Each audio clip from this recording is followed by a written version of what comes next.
Back on the road with the all new Yamaha Ray ZR Street Rally variant. ये top of the line variant है and इसमें आपको Maxis के tyres मिलते हैं। सो जब मैं कॉर्नरिंग कर रहा था तो मैं बस यहीं तक ही आ पाया हूँ। हालांकि ये डुअल पर्पस टायर है तो ज़्यादा कॉन्फिडेंस आपको नहीं मिलेगा जब कॉर्नरिंग करोगे। सो आज के इस वीडियो में चलाने वाले हैं, बताने वाला हूँ किन को ये लेना चाहिए, किन तरह के लोगों को ये लुभाने वाला है एंड कैसा रहने वाला है ये। Okay, with the twisties on the corners.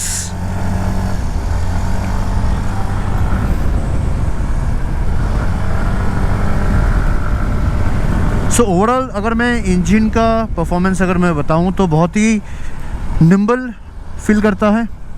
I feel थोड़ा सा अंडर पावर फील करेगा अगर आप और किसी स्कूटर को चला के आते हो in the 125cc, because I feel power figures pen and paper में 10 Nm ऑफ टॉर्क है, 8.4 bhp है, बट जब आप इसको चलाते हो ऑन रोड तब आपको थोड़ा सा कम फील होता है।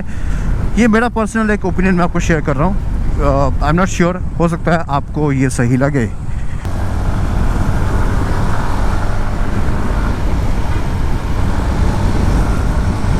सो ओवरऑल पहाड़ों के लिए तो ये स्कूटर बहुत ही परफेक्ट रहने वाला है। मतलब आप इसको चाहे स्पीड में चलाओ या फिर आप इसको आराम से चलाओ।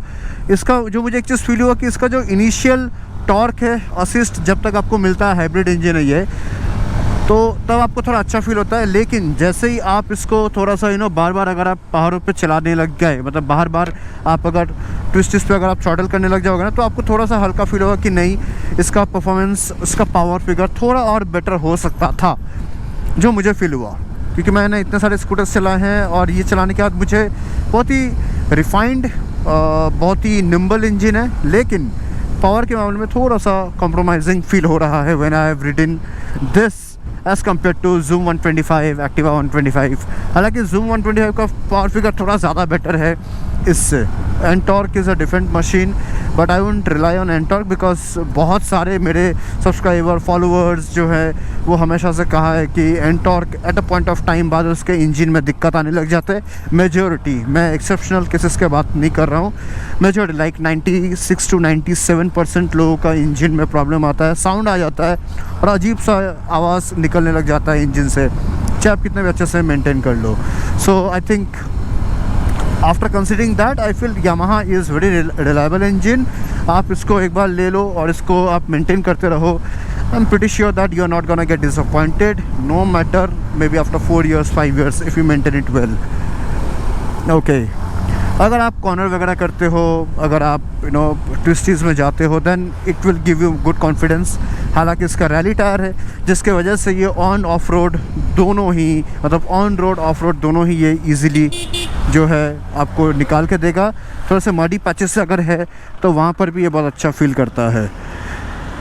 देखो, अगर मैं इनिशियली किसी व्हीकल का अगर सडनली ओवरटेक करना चाहूँ ना, तो मुझे थोड़ा कैलकुलेटिव होना पड़ता है कि इसका जो थर्डल रिस्पॉन्स है क्या वो उसको मैच कर पाएगा। So in that situation I feel ये थोड़ा सा, मतलब मेरे लिए कॉम्प्रोमाइजिंग लग रहा है when it comes to overtaking. हालांकि मैं और एक Ray ZR वेरिएंट चलाता हूँ जो मेरे फ्रेंड के पास है, that is more torquey. I feel like ये बहुत ही नया व्हीकल है, अराउंड 1000 समथिंग किलोमीटर्स ही क्लॉक किया है इसने, और वो थोड़ा सा पुराना है और वो BS6 ही है, लेकिन थोड़ा पुराना वाला मॉडल, मेरा अराउंड मान लीजिए ना 3 साल पुराना होगा। तो हो सकता है वो ज़्यादा चला हुआ है, जिसके वजह से you should never do like this. Turning पे कभी नहीं रुकना चाहिए।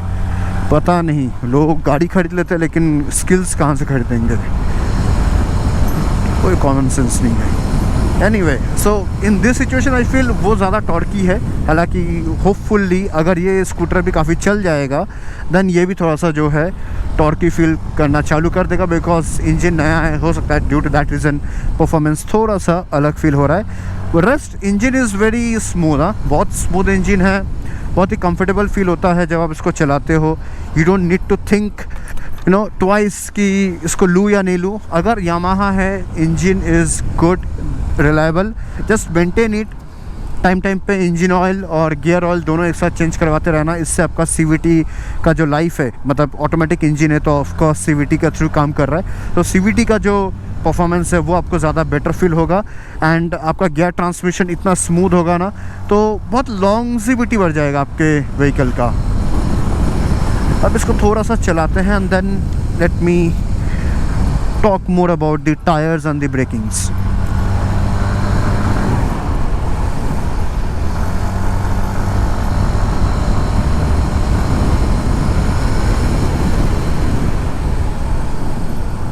इसमें आपको जो है कॉम्बी ब्रेकिंग मिलता है। यामाहा का जो टर्म है बेसिकली वो अलग है।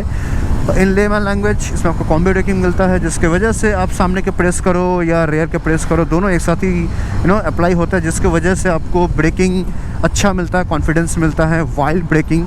सो या आई मीन लाइक मोस्टली हर स्कूटर में ही होता है कॉम्बी ब्रेकिंग, बट इसमें जो सिस्टम है वो मैंने आपको बता दिया।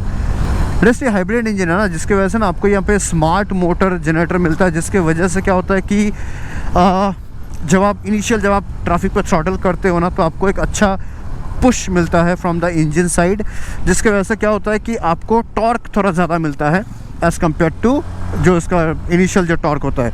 तो बेसिकली वो आपको एक किक देता है, आपको एक एक्स्ट्रा पंच देता है, extra power, so that you can feel confident while overtaking और maybe while sudden throttle response में।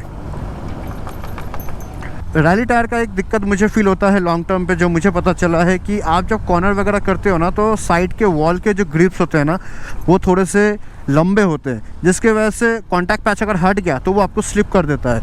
हालांकि जो दूसरे जो टायर्स होते हैं उनके कॉन्टैक्ट पैचेस वो छोटे छोटे होते हैं, जिसकी वजह से एक अगर कॉन्टैक्ट पैच हट गया, एक ग्रिप अगर हट गया, तो दूसरा वाला जो है वो पकड़ लेता है, जिसके वजह से मुझे नॉर्मल टायर ही ज़्यादा बेटर फील होता है। But this tyres are more better when it comes to on road, off road या फिर कीचड़ वाले रोड पे आप जब लेके जाते हो। जैसे ये वाले रोड में ना छोटे छोटे ग्रेवल्स है, तो यहाँ पे आपका ये जो ऑफ रोड वाला टायर है वो कई बार अच्छे से काम कर भी सकते हैं, कई बार नहीं भी कर सकते हैं। So it depends on the tarmac quality, also the kind of कितने अमाउंट में वो ग्रेवल्स है। अगर आप इस तरह के रोड से अगर आप कॉर्नर वगैरह करोगे तो आपको अच्छा खासा ग्रिप मिलेगा, लेकिन अगर पत्थर हो गए तो it becomes a bit tight situation.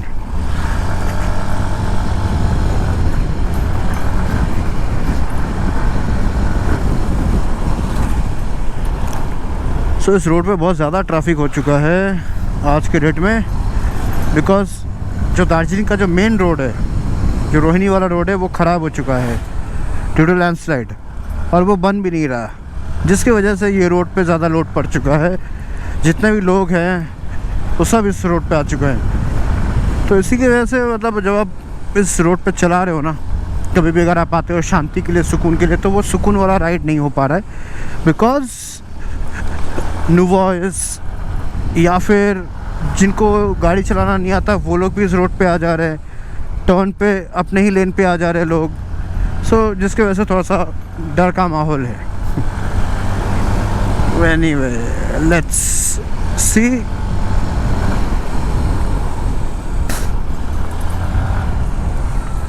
अगर मैं कॉर्नर वगैरह भी करूँ ना तो कॉन्फिडेंस मिलता है, because I am not leaning that much.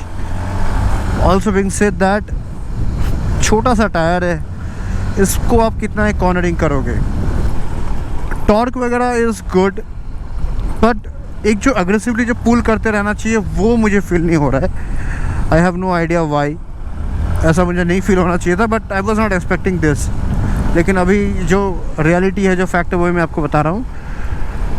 Because अगर मैं Zoom 125 के साथ अगर मैं कंपेयर ना करके भी, अगर मैं उसके पावर फिगर्स के साथ अगर मैं बताऊँ, तो Zoom 125 आई फील ज़्यादा बेटर टॉर्क प्रोड्यूस करता है, ज़्यादा बेटर उसका पावर डिलीवरी है। लेकिन ये इंजन बहुत स्मूथ है, सेम विथ Zoom 125, उसका भी इंजन काफ़ी स्मूथ है। बस वही है कि ये यामाहा का इंजन है, इसमें हाइब्रिड टेक्नोलॉजी है, so which becomes very easy for people to understand, you know. Performance भी ये आपको दे देता है।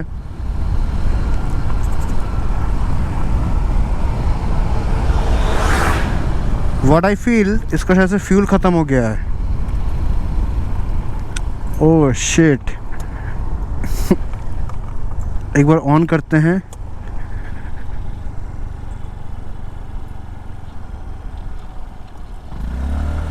इसका फ्यूल ख़त्म हो गया है। लाइफ में फर्स्ट टाइम ऐसा हो रहा है कि फ्यूल ख़त्म हो गया है। हालांकि एक अच्छी बात यह है कि ये रोड जहाँ पे ख़त्म होगा, अगर फ्यूल ख़त्म भी हो गया ना, उसके बावजूद भी मैं इस स्कूटर को लेकर के चल सकूँगा, क्योंकि रोड जो थोड़ा सा हल्का हल्का जो है नीचे की तरफ है, जिसकी वजह से मुझे थोड़ा सा तो पिकअप मिलता है। ये देखो बंद हो गया, हाय हाय। नाउ हल्का सा चल रहा है फिर बंद हो जा रहा है। आई डिडंट न्यू कि इसका तेल इतना ही कम है, मुझे लगा मीटर एक्यूरेट होगा। ओके सो आज आप लोगों के लिए और एक चीज़ भी मैं बता दूं, इनकेस कभी अगर इस तरह का सिचुएशन हो जाए कि तेल ख़त्म हो जाए पहाड़ों में और आपको पता है कि आगे जाकर ढलान आने वाला है, तो हमेशा याद रखना कि फ्यूल सेंसर जो है वो हमेशा स्कूटर का लेफ़्ट हैंड साइड में रहता है। लेफ़्ट हैंड साइड में करके आप थोड़ा सा स्कूटर का स्टार्ट कर सकते हो। ठीक है, स्टार्ट हो गया तो आप थोड़ा करके आप चला सकते हो। थोड़ा सा ऐसे हिलाते रहना, इससे क्या होगा, फ्यूल ऐसे होगा ना तो सेंसर में टच होता रहेगा।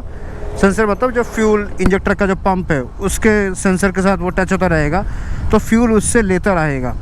तो आप ऐसे करके थोड़ा करके आप चल सकते हैं। ये देखो ये बंद हो जा रहा है, लेकिन जैसे ही मैं लेफ़्ट में पुश कर रहा हूँ ना, तो वैसे ही ये पिकअप दे रहा है। तो अगर मैं इस तरीके से अगर मैं चलाते जाऊँ तो मैं पहुँच सकता हूँ पेट्रोल पंप तक।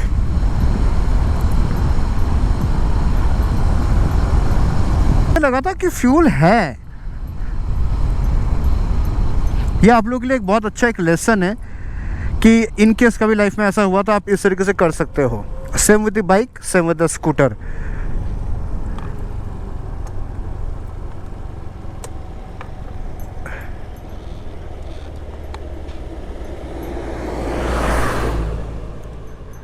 ओके अब ये स्मूथ हो गया, अब ये इंजन टोटली शट डाउन हो गया है। अब ये चलेगा थोड़ा देर। एनीवे गाइस, क्या ही बताओ, फ्यूल डाउन हो चुका है, जिसके वजह से आपको मैं वो परफॉर्मेंस नहीं दिखा पाऊँगा जो मैं एक्सपेक्ट कर रहा था कि मैं आपको दिखाऊँगा। हर चीज़ याद रखना, लाइफ में कभी भी आपका फ्यूल ख़त्म हो जाए, पहाड़ थोड़ा सा जो है नीचे की तरफ अगर है, अगर आप स्ट्रेट जाओगे तो आप थोड़ा सा ही स्पीड में जा पाओगे 27-28 के आसपास। अगर आप फिज़िक्स को अप्लाई करते हो, अगर आप ऐसे करते रहते हो, तो आप देखो आपका स्पीड धीरे धीरे बढ़ता रहेगा। सो क्या होता है कि अगर आप ऐसे मोमेंटम बनाते रहते हो तो स्कूटर को जो ज़्यादा मोमेंटम मिलता है, जिसके वजह से आप थोड़ा सा ज़्यादा स्पीड में चल पाओगे। देखो 33-34 हो रहा है। ठीक है, तो अभी मैं बिना फ्यूल का ही चल रहा हूँ, इंजन जो ऑफ है। ऐसे करते करते मैं पेट्रोल पंप तक पहुँच जाऊँगा, उसके बाद मैं पेट्रोल भरूँगा, उसके बाद मैं आपको वीडियो पे मिलूँगा with the conclusion that you know किन तरह के लोगों को ये लेना चाहिए। 200 का डाल दो।